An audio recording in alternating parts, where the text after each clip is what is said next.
Hello guys, तो क्या हाल है। जैसा कि मैंने लास्ट एपिसोड के अंदर देखा था, नितिन ने अब राजा भद्र की कुत्तों की जैसी हालत कर दी थी और वहीं पर ही अब राजा भद्र के पीछे वह हाथ धोकर पड़ गया था। हालांकि वहीं दूसरी तरफ अब पवेलियन मास्टर रेयांस भी उसके बीच में आ गए थे। हालांकि जिससे पहले कि वह नितिन के पास में पहुंच पाते, उससे पहले ही नितिन ने गोल्डन ओरिजिन कढ़ाई को बाहर निकाल लिया था और वह सीधे रेयांस के ऊपर लैंड करी थी। वहीं पर ही एपिसोड खत्म हो जाता है। तो चलिए शुरू करते हैं आज के हमारे नेक्स्ट एपिसोड को।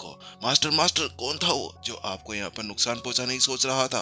अब आप मुझे बता दीजिए, मैं उसके साथ में निपट लूंगी।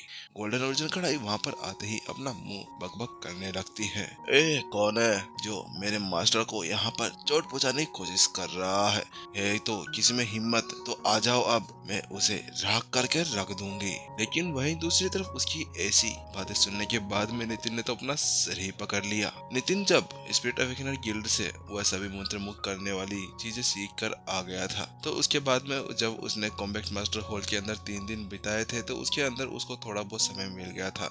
उसी के चलते हुए उसने गोल्डन ओरिजिन कढ़ाई को फिर से खाली समय के अंदर ठीक कर दिया था। गोल्डन ओरिजिन कढ़ाई को जगाना आत्म जागृति वाले हॉल के लिए बहुत ही ज्यादा मुश्किल हो सकता था। हालांकि नितिन के पास में स्वर्ग की पद आत्मा मंत्र मुक्त कला थी, इसी वजह से उसने आराम से गोल्डन ओरिजिन कढ़ाई को वापस से ठीक कर दिया था। और फ्रांस पैलेस के अंदर पहले ही से ही गोल्डन ओरिजिन कढ़ाई संत लेवल स्टेज 4 के ऊपर पहुंच चुकी थी, जबकि उसकी आत्मा के ऊपर जो बिजली का प्रभाव हुआ था उसने उसे पूरी तरह से सुला दिया था। लेकिन उसके बाद में भी अब उसने उसे स्थिर कर दिया था। इसी कारण से फिर से गोल्डन ओरिजिन कढ़ाई को एक और बार सफलता हासिल करने में कामयाबी मिली और वह संत लेवल स्टेज 5 पर पहुंच गया था, जिसको हाफ लिविंग अपर्चर क्षेत्र भी बोला जाता है। और जब नितिन को इसको बनाने की फिर से कोई सामग्री मिल जाएगी, तो उसके बाद में नितिन के पास में एक और सफलता हासिल करवाने की उपलब्धि भी हाथ में लग जाएगी और उसके बाद में फिर गोल्डन ओरिजिन कढ़ाई को वह संत लेवल स्टेज 6 के ऊपर जाने के लिए तैयार कर सकता है। गोल्डन ओरिजिन कढ़ाई के उस तरह के सवाल को सुनने के बाद में नितिन पूरी तरह से हैरत के अंदर पड़ गया था। उसने तो सर पकड़ लिया। अरे वास्तव में क्या है, गोल्डन ओरिजिन कढ़ाई अभी तक नहीं सुधरी? अरे अब तो कम से कम इसको थोड़ा बहुत समझ जाना चाहिए। अरे सुधर जा कम से कम, क्यों मेरा नाक कटाते रहती है? उसके बाद में नितिन उससे कहता है, गोल्डन ओरिजिन कढ़ाई, मैं तुमसे कुछ कहना चाहता हूँ। क्या तुम किसी के ऊपर ऐसे थोड़ी बहुत दया दिखा सकती हो? बस आती हो तो मारपीट शुरू कर देती हो। वहाँ पर बेचारे राक्षसों को भी पता नहीं चला था कि उनके ऊपर मौत मंडरा रही थी और तुमने उसे इस तरह से पिचका दिया था जैसे कि टमाटो केचप हो। हालांकि तुम यहाँ पर आते भी स्टार्ट हो गई। अरे वो कोई नॉर्मल व्यक्ति नहीं है, वो पवेलियन मास्टर रेहांस है, जिसको तुमने अभी अभी जमीन के अंदर दसा दिया है। फिर उसके बाद में नितिन बड़े ही घबराहट भरी हुई आवाज के साथ में उंगली करता है और कहता है, वो तुम्हारे ठीक नीचे बैठे हुए हैं। उसके बाद में नितिन अब उसको फिर से सुनाना शुरू कर देता है, यार गोल्डन ओरिजिन कढ़ाई, तुम सुधर जाओ, सुधर। तुम ऐसे तो मेरी नाक कटा दोगी। अरे एक मैं मास्टर टीचर अकेडमी का प्रिंसिपल हूँ और तुम भी वहाँ की एक वरिष्ठ हो, लेकिन तुम अपनी हरकतों से कभी बाज ही नहीं आती। बस जहाँ पर जाती हो वहाँ पर तोड़फोड़ करना शुरू कर देती हो। हालांकि गोल्डन ओरिजिन कढ़ाई भी इसमें क्या कर सकती थी? आखिरकार वह तो नितिन की संगत का असर था कि वह अब इस तरह से तोड़फोड़ करने लगी थी। वहीं दूसरी तरफ नितिन की वैसी बात सुनने के बाद में गोल्डन ओरिजिन कढ़ाई जल्दी से उछल पड़ती है। क्या मास्टर, क्या वास्तव में वे मेरे नीचे हैं? लेकिन जैसे ही वह अपने नीचे देखती है तो वो पाती है कि उसके नीचे अभी इंसान की आकृति की तरह एक गड्ढा बना हुआ था और उसके अंदर एक इंसान पड़ा था। मास्टर मास्टर, ये मैंने जान करके नहीं किया, मुझे वास्तव में नहीं पता था कि ये यहाँ पर है। गोल्डन ओरिजिन कढ़ाई ने नितिन से माफी मांगी। वहीं जहाँ पर वह दोनों इस तरह से कॉमेडियंस बन रहे हुए थे, अचानक से एक आवाज आती है, मैं तुम दोनों को यहाँ पर मार डालूंगा। इसी आवाज के साथ में आप फिर से पवेल मास्टर रेयांस उस गड्ढे से बाहर निकल आते हैं। बूम! और एक जोरदार धमाके के साथ में उन्होंने अपनी पूरी शक्तिशाली एनर्जी को वहां पर रिलीज कर दिया, जिसके कारण आसपास का पूरा रूम थर-थर कांपने लगा। देखने से ऐसा लग रहा था जैसे कि किसी भी पल वो पूरा हॉल ढह जाएगा। इस समय वह इस तरह से विस्फोट करने के लिए तैयार था जैसे कि एक ज्वालामुखी हो, क्योंकि वास्तव में एक पवेलियन मास्टर होने के बाद में संत लेवल की एक कलाकृति द्वारा उसको इस तरह से कुचल देना वास्तव में वह उसके लिए अपमानदेय था। नितिन लेकिन तुम्हारी इतनी ज्यादा हिम्मत कैसे हो गई? तुम्हें पता है ना, मैं एक 7 स्टार मास्टर टीचर हूँ, और उसके बाद में भी तुमने अपने इस संत लेवल के आर्टिफैक्ट को मेरे ऊपर हमला करने के लिए बोला। ये तो एक बेशर्मी की हद पार हो गई है। तुम्हें पता है ना, हमारे मास्टर टीचर्स का एक गरिमा होती है, और तुमने उसकी घोर अवहेलना की है। वास्तव में तुम्हारे अंदर अभी सम्मान का पूर्ण भाव भरा हुआ है। तुम जैसे व्यक्ति को मास्टर टीचर बनने का कोई भी अधिकार नहीं है। ऐसे दहाड़ते हुए जल्दी से पवेलियन मास्टर रियांश ने अपनी एक हथेली ऊपर उठा दी, और एक जोरदार धमाके के साथ में उनकी उस हथेली के अंदर से एक एनर्जी आगे की तरफ बढ़ने लगती है, और फिर अपने सामने एक बड़ा सा पाम अटैक क्रिएट कर देती है। वास्तव में वह शक्ति बहुत ही ज्यादा खतरनाक थी, और उसके सामने राजा भद्र तो एक केवल बच्चा था।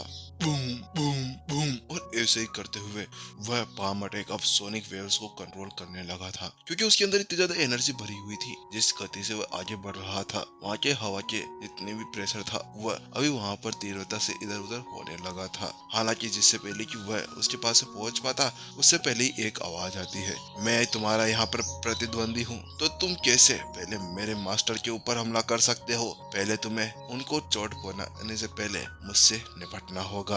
दहाड़ते हुए जल्दी से गोल्डन ओरिजिन कढ़ाई हवा के अंदर उछलती है, क्योंकि वास्तव में जब से वो जगी थी, उसके बाद में वह अपने मालिक को अपनी ताकत को दिखाना चाहती थी। उसी वजह से उसने सोचा था कि उसके सामने ये पवेलियन मास्टर सही चारा होगा। हालांकि वह तो सीधे ही उसके मास्टर के ऊपर अटैक करने लगी थी, जो अब गोल्डन ओरिजिन कढ़ाई के बिल्कुल भी बर्दाश्त से बाहर था। इसी वजह से अब उसे ना चाहते हुए भी अब उस लड़ाई के अंदर घुसना पड़ता है। पैंग, और जोर से जाकर वह गोल्डन ओरिजिन कढ़ाई उस पाम अटैक से टकराती है। थोड़ी देर तक उनकी टक्कर होती है। हालांकि थोड़ी देर बाद में बूम, एक जोरदार धमाका होता है, जिसके साथ में वो पाम अटैक वहीं पर ही खत्म हो जाता है। लेकिन उस टक्कर से गोल्डन ओरिजिन कढ़ाई और पवेलियन मास्टर दोनों पीछे की तरफ खिसक जाते हैं, क्योंकि दोनों बहुत ही ज्यादा शक्तिशाली थे। वास्तव में ये पवेलियन मास्टर रियांश तो बहुत ही ज्यादा शक्तिशाली है। इनकी इतनी ज्यादा खतरनाक ताकत को देखते हुए मुझे ऐसा लगता है कि अगर मैं इनके सामने लड़ने के लिए जाता, तो ये तो मेरा वहीं पर ही कचुम्बर बनाकर हॉट डॉग के साथ में खा जाते। यही सोचते हुए नितिन का पूरा शरीर पसीने से कांपने लगता है। वहीं उस लड़ाई को देखने के बाद भी नितिन ने अपना सिर हिला दिया, और ये देखते हुए कि गोल्डन ओरिजिन कढ़ाई और पवेलियन मास्टर रियांश दोनों की ताकत सेम थी। इसीलिए नितिन को पता था कि उन दोनों की लड़ाई का जो निष्कर्ष निकलेगा उसके अंदर काफी समय लगने वाला था।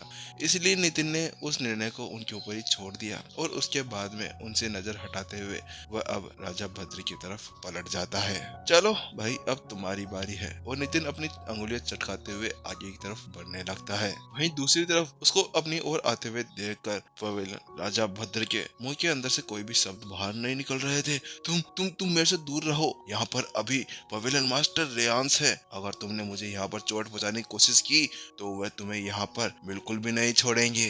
राजा भद्र अभी वहाँ पर उसको डराने की कोशिश कर रहे थे। हालांकि उसकी जो वो बोली थी, उसके अंदर डर साफ साफ देखा जा सकता था, क्योंकि कुछ समय पहले उसने ऐसा सोचा था कि नितिन एक कमजोर व्यक्ति होगा, और वह अकेले ही उसके साथ में निपट लेगा। हालांकि थोड़ी देर बाद में उसके साथ में ऐसा कुछ हो जाएगा, उसने सपने के अंदर भी नहीं सोचा था। हाँ, माना कि वहाँ पर वह रुक गया था, लेकिन उसके बाद में पवेलियन मास्टर रियांश के ऊपर हमला करना, क्या ये वास्तव में उसके लिए ठीक था? क्योंकि एक मास्टर टीचर की औपचारिकता होती है अपने से बड़े मास्टर टीचर को सम्मान देना, और इसी के साथ में अगर मास्टर टीचर पवेलियन ने इसके लिए कोई जांच की और उसका न्याय करने लगे, तो उसके बाद में नितिन से उसका लाइसेंस छीन लिया जाएगा, और उसके बाद में ये भी हो सकता है कि उसको वहीं पर ही मार डाला जाए, ताकि वो दूसरों को ये बता सके कि अपने से बड़े मास्टर टीचर को कभी भी इस तरह से अपमानित ना कराए। लेकिन नितिन को यहाँ पर कोई डर था ही नहीं, क्योंकि केवल अपने बटलर के लिए उसने इस तरह से पागलपंती की हद को पार कर दिया था कि एक सम्मानित राजा और एक पवेलियन मास्टर को चोट पहुंचाने की सोची। वहीं भद्र की बात सुनने के बाद में नितिन एक हल्की सी स्माइल के साथ में कहता है, मैं मरूंगा या जीऊंगा, इससे तुम्हें कोई भी फर्क नहीं पड़ना चाहिए। हालांकि इस समय मेरे सबसे ज्यादा इम्पोर्टेंट बात जो है वो है मेरे बटलर, और तुमने मेरे बटलर को यहाँ पर चोट पहुंचाने की जो हिम्मत की है, उसकी तुम्हें कीमत तो चुकानी ही होगी। और उसके बाद में नितिन ने जल्दी से अपनी कलाई घुमाई और अपनी अंगुली के एक टेप से उस गोल्डन सोल लॉक को हवा के अंदर उड़ा दिया, और जल्द ही वह गोल्डन सोल लॉक अब फिर से राजा भद्र की तरफ बढ़ने लगा।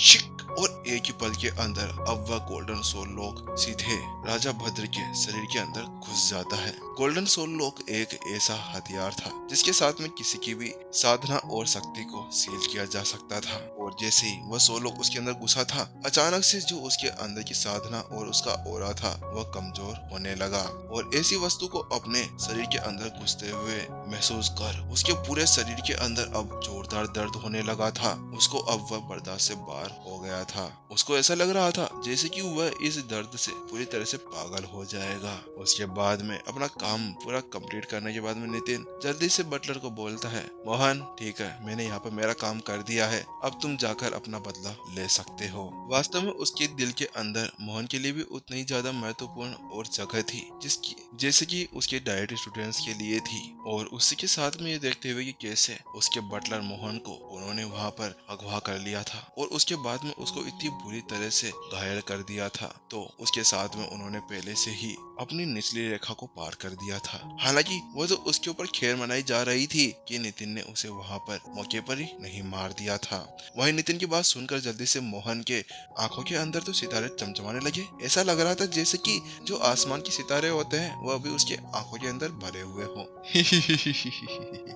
अब मेरी बारी है। तुमने मुझे यहाँ पर अगवा करके रखा था ना, अब मजा आएगा। तुम्हें भी बड़ा मजा आया था ना मेरे को चोट पहुंचाने में। एक बड़ी सी इविल स्माइल के साथ में वह राजा भद्र की तरफ पलटता है और उससे कहता है, मैं तुम्हें अब तुम्हारी दवा का स्वाद देता हूँ। इसी के साथ में जल्दी से उसने अपनी कलाई घुमाई और अपनी स्टोरी रिंग के अंदर से एक खंजर बाहर निकाल लिया और जल्दी से कच और उस राजा भद्र के शरीर के ऊपर एक कट लगा दिया, क्योंकि नितिन ने पहले से ही उस राजा भद्र के शरीर के ऊपर वह गोल्डन सोल लॉक लगा दिया था। उसी वजह से उसकी शक्ति भी पूरी तरह से ठप पड़ गई थी। इसी वजह से अब उसका शरीर उसको बिल्कुल रेसिस्ट नहीं कर सकता था। इसी वजह से जैसे वो खंजर वहाँ पर लगता है उसके शरीर से अचानक से खून बहने लगता है और जोरदार तेज गुहार उस पूरे फॉर्मेशन के अंदर गूंज जाती है। लेकिन इससे पहले कि वह अपनी पूरी बात कर पाता, अचानक से मोहन के दिमाग के अंदर कुछ और ही सातिराना अंदाज आ जाता है और एक चमक के साथ में जल्दी से स्टोरिंग के अंदर से एक नमक की बोतल बाहर निकाल लेता है। चलो दोस्त, मैं तुम्हारी मदद कर देता हूँ तुम्हारे इन घावों को भरने में। अब वह इस तरह से हो गया था जैसे कि कोई पुरानी बॉलीवुड मूवी चल रही हो जिसमें पहले चाबुक मारा जाता है और फिर नमक मिर्ची लगाकर उसको तल दिया जाता है। और जल्द ही अब मोहन अपनी मुट्ठी के अंदर नमक भर लेता है और उसे जल्दी से उसके घाव के ऊपर लगा देता है। मैं तुम्हें छोड़ूंगा नहीं, तुम मुझे छोड़ो एक बार, फिर मैं तुम्हें बताता हूँ कि दर्द क्या होता है। राजा भद्र को अभी असहनीय दर्द हो रहा था। हालांकि वो कुछ बोल पाता उससे पहले ही मोहन ने फिर से खंजर बाहर निकाल लिया और फिर एक और कट उसके ऊपर दे डाला और फिर से उससे कहता है, अरे भाई सॉरी, फिर से तुम्हें एक और कट लग गया, चलो मैं तुम्हारे इसके ऊपर दवा लगा देता हूँ। फिर से मोहन वही प्रक्रिया बार बार दोहराने लगा था। लेकिन वहीं दूसरी तरफ उस चीज को देखने के बाद में नितिन का चेहरा दर्द से कांपने लगता है। ये मोहन तो बहुत ही ज्यादा खतरनाक निकला। अरे ये बटलर पता नहीं मेरे काबू में कहाँ से आ गया। बढ़िया है मैंने इसके साथ में कुछ भी नहीं किया, वरना ये तो नींदों में पता नहीं सर क्या क्या ही करता।